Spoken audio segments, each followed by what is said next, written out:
Hi, everyone. So as Katie just said, I'm Jonathan Beauchamp, and I'm a professor of economics at the University of Toronto. And I'm delighted to be here, and thanks, Katie and the Allen Institute for organizing this wonderful conference.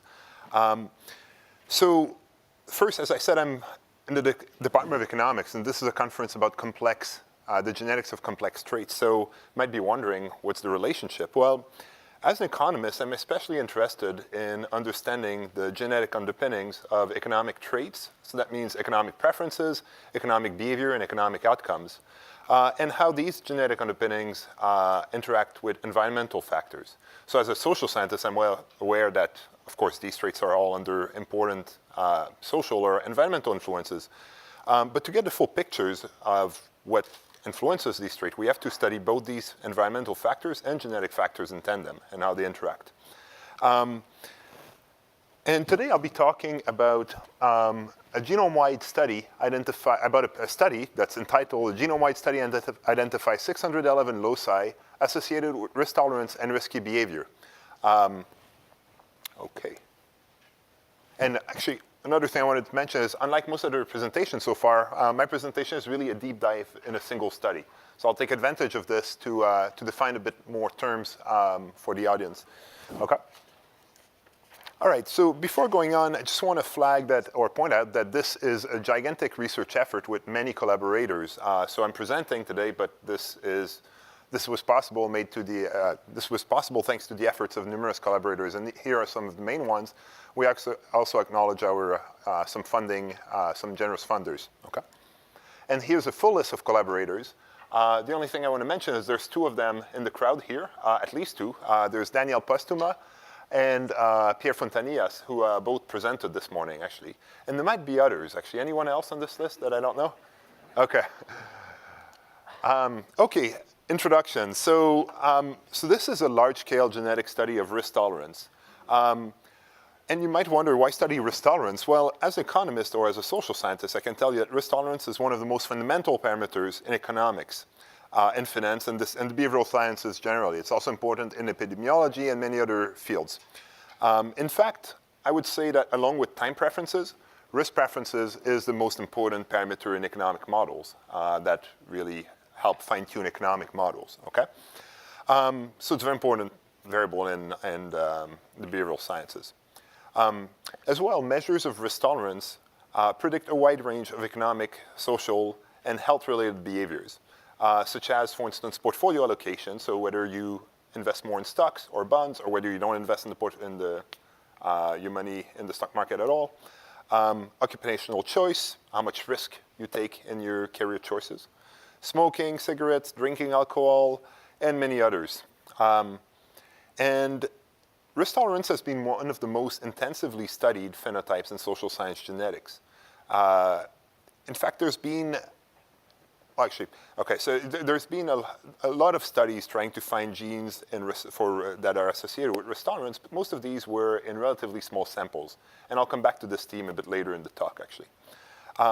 Risk tolerance is moderately heritable, which means the heritability is the fraction of the trait that's, of the variance of the trait that's attributable to genetic factors. So estimates of the heritability range between about 20 and 60%. So that's quite a large range, actually. That's because there exist various measures of risk tolerance, and depending on the measure, some are more precise and so on, so that affects the heritability estimates. Of course, environmental factors also matter.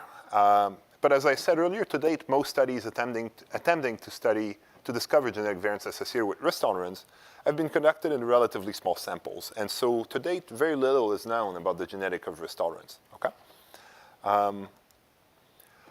Here's an overview of the study and what I'll be talking about for the rest of today, of the presentation. So first, the main thing we do is a GWAS, or Genome-wide Association Study of General Risk Tolerance, which we call our primary phenotype.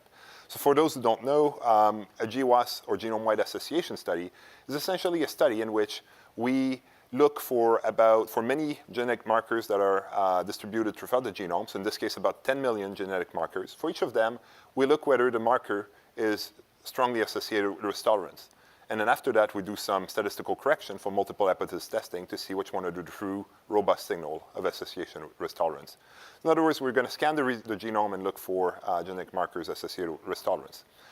And our data set for the discovery GWAS, which has 940,000 individuals, is a combination of the UK Biobank, which was referred to earlier in the presentations this morning, and a sample of research participants from 23andMe, which again was introduced to us this morning by Pierre.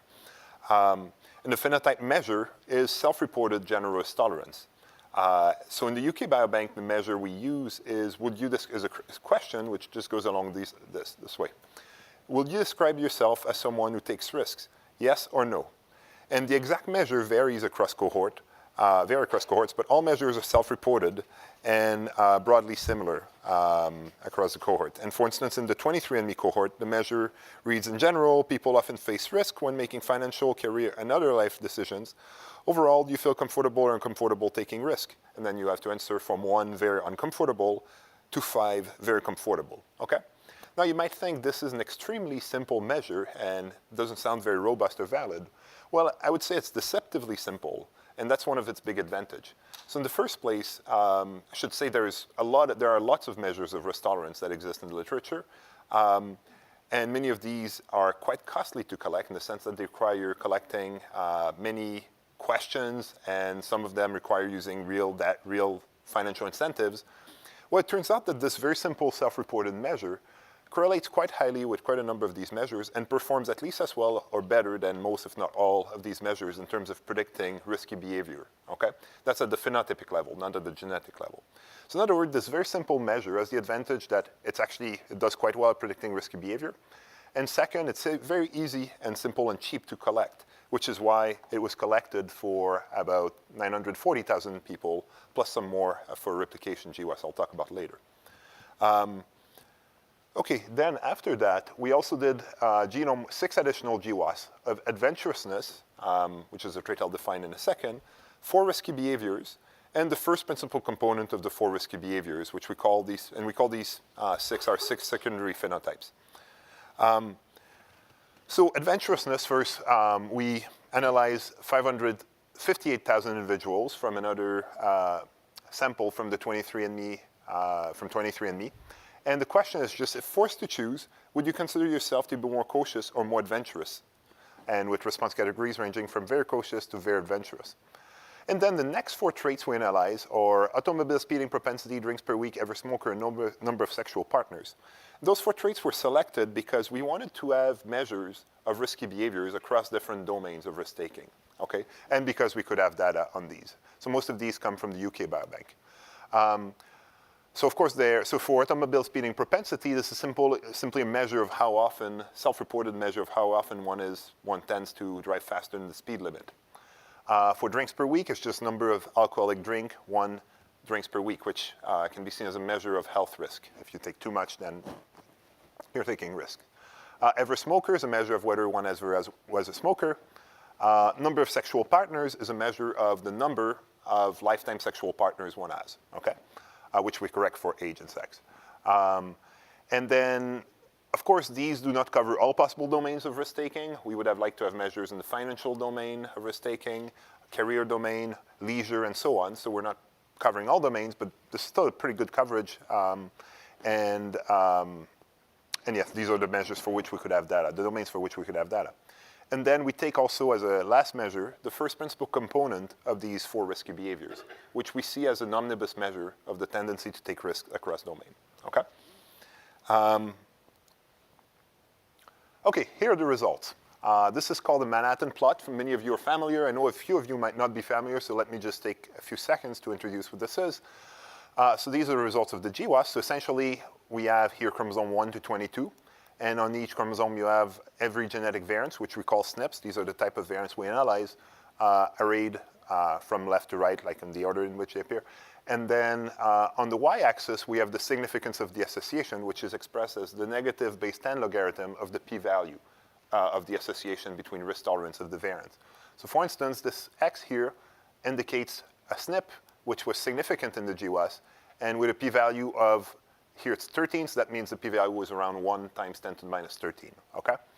And as you can see, there's 124 approximately independent SNPs associated with general risk tolerance, and these are the X's here in red. These are distributed across the genome, and every one of these has very small effects In fact, the effect of almost all of these is, for almost all of these, the effect size is less than 0.01%. Okay, so we're really talking about lots of small effects. That's actually something very typical for anyone who studies complex traits genetics. Turns out that there's lots of variants that matter and each have very small effects, okay? Now we replicated these 124 SNPs in an independent sample. So for this, we assembled a replication sample of 35,000 individuals. And so that comes from 10 independent cohorts. Now with 35,000 individuals, we don't have the statistical power to replicate these SNPs one by one. So instead, we did what I call a holistic replication of all 124 SNPs all at once. And in fact, rather 123 and 124 SNPs. So we could match 123 of the 124 SNPs in the replication GWAS summary statistics. These are the results of the replication GWAS. The other one we couldn't find that SNP in the replication GWAS or a match. And then 94 of the 123 SNPs have consistent signs. So, and the p-value, you can think of this as coin flips. So if you were just flipping coins, because these are just signs. So if there were no signal and all we had in those SNPs was noise, the probability you'd get that under the null would be 1.7 times 10 to minus 9. So this is extremely unlikely to be due to chance. And then 23 of the 123 SNPs are significant at the 5% level. Again, this is extremely unlikely to be due to chance with a p-value of 4.5 times 10 to minus 8. Now, of course, 94 and 23 is not 100% of the SNPs that have the consistent signs. That's because, as I said, we have limited statistical power because the replication data set is just 35,000 individuals. So we did some statistical calculations, simulations, based on a Bayesian model that adjusts for winner's curse to see what's the replications we would have expected. And based on our calculation, this 94 and 23 here, these two numbers here, are exactly or very close to what we would have expected. So in other words, we're satisfied with this replication. Okay, we're happy with it. Okay, here's a graph plotting this replication for the first 62 of 124 SNPs. There's another panel showing the other 61 SNPs, but I didn't show it on this slide for space constraints. So here you have all the SNPs, 62 SNPs arrayed, and then you have their effect sizes. So you see in black, you have the effect size in the actual discovery GWAS, the main GWAS we care about. In green, you have the replication effect size when it's significant at the 5% level. In light green, you have the effect size when it has the same size. And in gray, you have the effect size when it has a different sign. As you can see, most of them have the same sign, as I told you on the previous slide. And as you can see also, the replication, when you look at the confidence intervals, the replication estimates are very similar to those of the discovery estimates. Of course, they're all over the place, but that's because there's some error in those estimates. Okay. Okay, here are the results for the 6 additional GWAS. These are Manhattan plots again. So first we have adventurousness, for which we found 167 SNPs that are independent lead SNPs that are genome-wide significant. And then automobile speeding propensity, for which we found 42 SNPs. Drinks per week, for which we found 85. Ever smoker, for which we found 223. Number of sexual partners, for which we found 118. And the first principal component, for which we found 106 SNPs that were genome-wide significant and quasi-independent. Okay, what's interesting is that there's a lot of overlap between the results of the 7 GWAS. I could tell you lots of statistical facts to illustrate this, but here's just one fact to make this point. 72 of the 124 general risk tolerance lead SNPs are in the locus of a lead SNP of at least one of the other GWAS. Okay, so, and among these, 45 are in the locus of an adventurousness lead SNP, and 49 are in the locus of one of the 4 risky behaviors or the 4 species. And then we did some resampling exercise where we matched, we basically resampled the SNPs for the 6 additional GWAS, matching them by minor allele frequency to see if this type of overlap was likely by chance. And in this resampling, we were basically doing this under the null that the lead SNP for the 6 supplementary phenotypes are independent of those for risk tolerance. And under this resampling exercise, we strongly reject the null that the lead SNP for the 6 supplementary GWAS are independent from those for risk tolerance with a p-value of less than 0.0001. Okay. So in other words, this overlap is unlikely to be due to chance. Interestingly, several regions of the genome stand out for being associated with all or most of the 6 supplementary phenotypes and general risk tolerance. So that seems to be regions that matter for risk-taking or risk tolerance, okay? So first, there's a long-range linkage disequilibrium, which I'll abbreviate long-range LD region, on chromosome 3, that contains SNPs associated with all phenotypes. And this region contains the most significant association of our GWAS by far, and as well contains the gene CADM2, which has been found to be associated with numerous traits, including information processing speed, lifetime cannabis use, and most of the big 5 personality traits, and BMI, okay? Then there's also a long-range linkage disequilibrium region on chromosome 6 that covers the human leukotype antigen complex, which plays an important role in modulating the influencing the immune system, which is associated with 6 of 7 phenotypes. And then we also have candidate inversion regions. These are regions that are likely to be inverted, basically physically inverted in the genome in a large fraction of individuals. And these are on chromosome 7, 8, and 18, as well as 4 other LD blocks. So these are parts of the genome that are in higher linkage disequilibrium together, that contain lead SNP for general risk tolerance and all or most of our other GWAS, okay? And importantly, the signs of the lead SNPs located in these regions tend to be highly concordant across our primary and supplementary GWAS, such that if a SNP in one of these regions tend to increase risk tolerance, it also tends to increase risky behavior, okay? So these are not just regions that tend to affect all trait, but they also tend to affect all trait in the same direction, okay? Okay, here are local Manhattan plots for these regions. So let's focus first on this first column, which shows the local Manhattan plot for the chromosome 3 region. And you have first for risk tolerance, then for adventurousness, then for automobile speeding propensity, and then for the other traits. And here you have the CADM2 gene. And what you see is basically very strong association across all phenotypes. Same thing for chromosome 18, the region chromosome 18, and another region on chromosome 8 that I mentioned earlier, also lots of action for all phenotypes. Interestingly, as I told you earlier, the CADM2 gene has been associated previously with numerous personality phenotypes and other phenotype. And the chromosome 8 region is a candidate inversion that's been associated with numerous phenotypes as well, including subjective well-being. Okay, so far we've shown that there's lots of overlap genetically between risk tolerance and the supplementary phenotypes in some regions across the result of the genome. But to see if there's overlap genome-wide across all the signal throughout the genome, we estimated bivariate LD scores regressions to calculate the genetic correlation between general risk tolerance and each of the 6 supplementary phenotypes. So in this plot, you see here the genetic correlation between risk tolerance and each of these phenotypes. Genetic correlation, again, quick introduction for those who are not familiar, is, if you can think of it, if you have a variable that's the genetic value, if you want, quote unquote, for risk tolerance and the genetic value of an individual for adventurousness, then it's a correlation between these two things, okay, roughly speaking. And the genetic correlations are all in the expected direction, and they're quite high. For adventurousness, for instance, genetic correlation between risk tolerance and adventurousness is 0.83. For automobile speeding propensity, it's 0.45. For drink per week and ever smoker, it's 0.25. And for number of sexual partners in the first PC, it's 0.5 or a bit more, okay?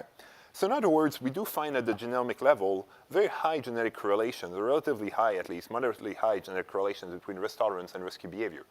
And that's very interesting because in the social science and in psychology and economics literature, there's a debate as to whether there's such a thing as what we call a domain general risk tolerance. That is, whether risk tolerance, there's such a thing as a risk tolerance trait that explains risk-taking across domains. So meaning if someone is risk-taking in bungee jumping or leisure, will that person also tend to be risk-taking in financial decision or career decisions and so on? And it's been argued by several researchers that there's no such factors, or if there's such a factor, it's very unimportant. And the basis for making these arguments was very low phenotypic correlation between risk tolerance and between risk-taking across domains. So if you look at the non-genetic but phenotypic level, you find relatively low correlations at the phenotypic level across domains of risk-taking. However, interestingly, at the genetic level, we find much higher correlations. And part of this is because those genetic correlations are not plagued by measurement error. But beyond that, we also corrected phenotypic correlation and compared them to this. We corrected phenotypic correlation for measurement error. And even after correction, the genetic correlation were quite higher.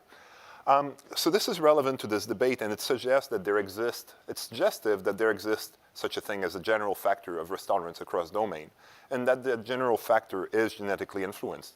And we also hypothesized that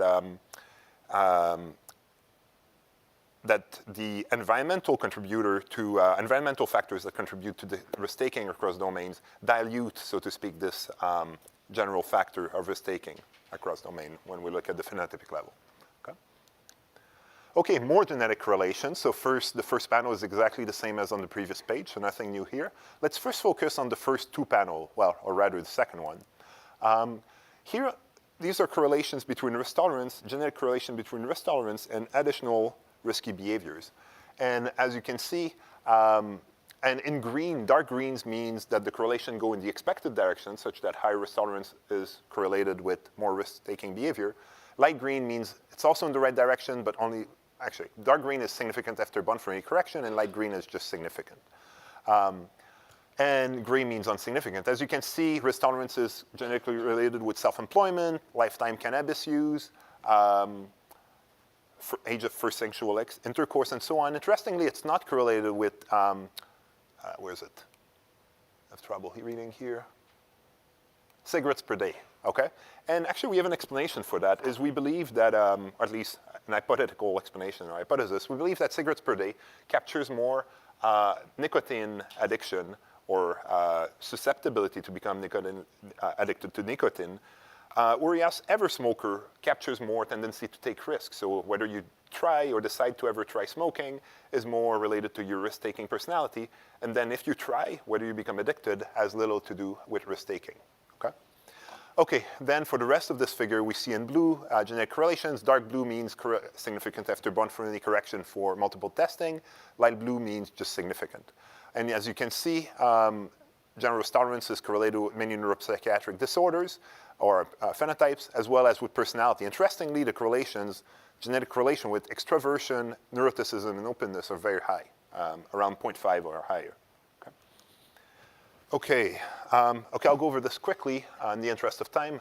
So these are results of polygenic prediction. So what we did is we created a score based on our GWAS results for general risk tolerance, and we created, in an independent data set where the individuals had been genotyped, we created a predictor of these individuals' tendency to take risk.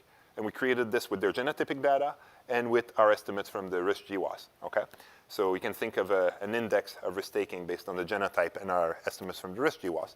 And there's lots of things here. I want to look at this bar first here. So this here is the predictive power of our polygenic score of risk tolerance for general risk tolerance. And our measure of predictive power is the incremental R-square of adding the score in a regression of risk tolerance on the first principal, on the top principal component of the genetic relatedness matrix, which we use for population to control for population stratification, age and sex. So we look at this regression without the score and then with the score, and we see how much the score adds. As you can see here in the UK Biobank, the score explains about 1.6%. The scores explains a bit less here. That's because due to data restrictions, we could not use the 23andMe data in the GWAS we used to construct those scores. So we had about half the sample size of the GWAS for those scores. But in the UK Biobank, for which we had the full data set, the score explains about 1.6. The score also explains different measures of risk-taking, of risk tolerance in different domains, and explains a host of risky behaviors. Actually, we did a lot more than just this one. We checked at many other risky behaviors, including cannabis use, sexual behavior, saving, insurance, and the score is always almost significantly predictive of all these behaviors, although the incremental R-square is typically quite low, okay? So we're in the early day of predicting risk in the early days of the genetic of risk tolerance, but over the next decade or so, I predict that we will be increasingly able to predict these risky behaviors with a polygenic score of risk tolerance, okay, as we get bigger and bigger data sets. Okay, so now there's a whole literature that aims to find there was a whole literature that tried to find genes associated with risk tolerance and that use various research designs. And we, in the past, so basically, and we reviewed this literature systematically, covering both candidate gene studies, but also genetic manipulation in rodents, pharmacological studies, and other research designs. And we identified 132 articles that seek to find links between risk tolerance and biological pathways. And based on this literature review, we found that the previous work has focused on 5 main biological pathways, which are cortisol, dopamine, serotonin, estrogen, and testosterone. So now we used our data set, our GWAS results, to see whether we find evidence of these 5 pathways being involved in risk tolerance. And so first we conducted a MAGMA competitive gene set analysis, and we found no evidence that SNPs within genes associated with these 5 pathways are more associated with risk tolerance than SNPs in other genes. In other words, this previous literature that focused on these may not have been looking at the right pathways. It's not the final word on this, though I should caveat, but our study certainly finds no support for the involvement of those 5 pathways. And here are 15 genes that had previously been hypothesized to relate to risk tolerance in some of these candidate gene studies we reviewed. And we basically checked whether these genes the SNPs in these genes tended to be associated with risk tolerance in our data set, in our results. And here are local Manhattan plots for these 15 genes. So let's focus on this one here. This is for general risk tolerance. And here we have the 15 genes concatenated horizontally and the locus around them. So for instance, here's the local Manhattan plot for the SNPs in the DRD3 gene. Here's the local Manhattan plot for the SNPs in the DRD5 genes, and so on. What you find is literally nothing. There's really no signal, meaning the SNPs in those genes don't seem to be associated with risk tolerance. And that's important, I guess, for many people studying complex trait genetics. That doesn't come as a surprise. Candidate gene studies it's well appreciated now that these were not very successful. But in social science genetic, there was so many such candidate gene studies trying to find genes associated with risk tolerance, and most of these did not replicate. And here, I think, is overwhelming evidence that we're not looking at the right genes. Instead, our biological analysis found some other interesting pathways. So using a MAGMA gene analysis, we identified 285 genes associated with general risk tolerance. And we looked at these genes in the Gene Network Co-Expression Database, which is a database that allows us to learn about where the genes are expressed, basically. And we also applied the software to DEPICT to our general risk tolerance GWAS summary statistics. So both the Gene Network and the DEPICT analysis separately point to a role for glutamate and GABA neurotransmitters. So that's very interesting. So these are 2 neurotransmitters that were not among the 5 molecules we had looked at earlier, like serotonin, dopamine, cortisol, estrogen, and testosterone. So these are 2 neurotransmitters that were not suspected generally to affect risk tolerance. These are the main excitatory and inhibitory neurotransmitters in the brain. And here's the DEPICT gene set enrichment diagram. Basically, DEPICT identified 93 gene sets that are likely to play a role with risk tolerance and clustered these into 13 clusters. The GABA-A receptor activation and synapse part here both contain quite a few gene sets related to GABA and glutamate, okay? So we think this is an important result that our results point clearly to GABA and glutamate, which was not generally suspected before for risk tolerance. DEPICT and Gene Network also both separately point to enrichment of several brain regions. So in particular, they point to the enrichment of the prefrontal cortex and the basal ganglia, and also of some cortical and subcortical regions that include some of the major components of the cortical basal ganglia circuit, which is known as the reward system in human and non-human primates. It's involved in learning, motivation, and decision-making, notably under risk and uncertainty. So in other words, our results from our GWAS provide evidence that's convergence to that from neuroscience and neuroeconomics of decision-making. So in other words, the genes that are near the significant SNPs in our GWAS tend to be expressed in brain regions that where there's evidence from neuroscience that these brain regions are also involved in decision-making. Okay, so I find this very exciting. I was talking to Caddy earlier about this. I do think that we're at a stage where we'll see more and more of that convergent evidence and overlap between large-scale GWAS of behavioral traits and neuroscience. Okay, and here's a little plot showing this. These are results of the DEPICT tissue enrichment analysis. And as you can see, these are different regions, different tissues. The only significant ones where general risk tolerance genes are expressed are in the brain, so unsurprisingly. And you can see here prefrontal cortex and so on, okay? This is the significance of the enrichment. Okay, so I'll go very quickly over the conclusion because I'm over time now. So all I'll say is, okay, I won't recap all this because in the interest of time. All I'll say is we have other ongoing genoeconomics research, including GWAS of educational attainment in a sample of 1.2, it's a typo here, it should be 1.2 million individuals.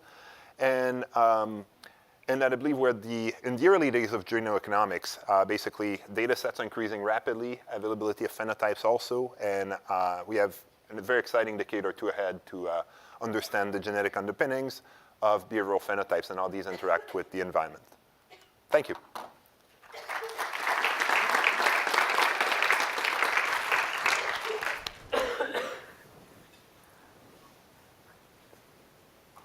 Okay. Seth? Great, thanks. Very interesting talk. I'm just trying to sort of put your talk together with Danielle's earlier. And these correlations between the various psychological parameters, if it were that any of those behaviors used a circuit in the brain, and in that circuit there were medium spiny neurons, and also, say, some pyramidal neurons in the cortex or hippocampus, two cell groups that came up in Danielle's talk. And of course, they have, like all cell types, particular enrichment signatures and so forth. And I would have thought, therefore, that you would be unsurprised to find correlated phenotypes associated with those particular cells. And if one thinks of it in that sort of context, maybe one shouldn't be so surprised about many of these correlated phenotypes as such. Yeah, it's a very good question, actually. Well, actually, I do think it's surprising, although I think it's a good question. So here's, for instance, if you look at a trait like schizophrenia, we've looked at that. The genes that are, or the SNPs that are significant for schizophrenia overlap enormously with the SNPs that are significant for risk tolerance, or at least they're nearby, they're in near regions, okay? However, there's no genetic correlation at all, or at least it's rather low. So it is true that there's a finite number of genes that matter for the nervous system, the brains, and so on, and that these are likely to be involved in pretty much any behavioral, neuropsychiatric, psychological phenotypes. However, it's not obvious ex ante that the direction of effects of genetic variants that affect those genes should be concordant across phenotype. So basically, the finding of genetic correlation says that not only there's some degree of colocalization of signal, but also the direction of effects is consistent throughout the genome. Does that make sense? I know recently, so I have a question. I know recently that there was a fascinating article in Science, and we had talked about this briefly, but I think it goes to how fast this field is moving and how broad some of these discussions are, that it was shown that warblers that were most readily able to adapt to climate change had higher expression in some genes that were associated with risk. So this does expand even a bit in this discussion. And I wondered how much discussion there is between these making these comparisons, and what your thoughts are there. You mean comparison with the animal literature? Yes, with animal literature. Very little so far. So I believe unfortunately, I believe we're at the days where GWAS is finally yielding results, at least for social science phenotypes, like risk-taking or educational. We're at the days where GWAS are finally yielding results that are going to be materially interesting for neuroscientists or animal studies. And actually for risk-taking, one of the collaborators, Abraham Palmer, who I believe Pierre this morning talked in the case of another study of time discounting. And he's really excited in looking at this in rats and in animal models. But until today, or until pretty much now, we had very little for him to follow up with. And now we're, yeah. Okay, thank you so much. Yep, you're welcome.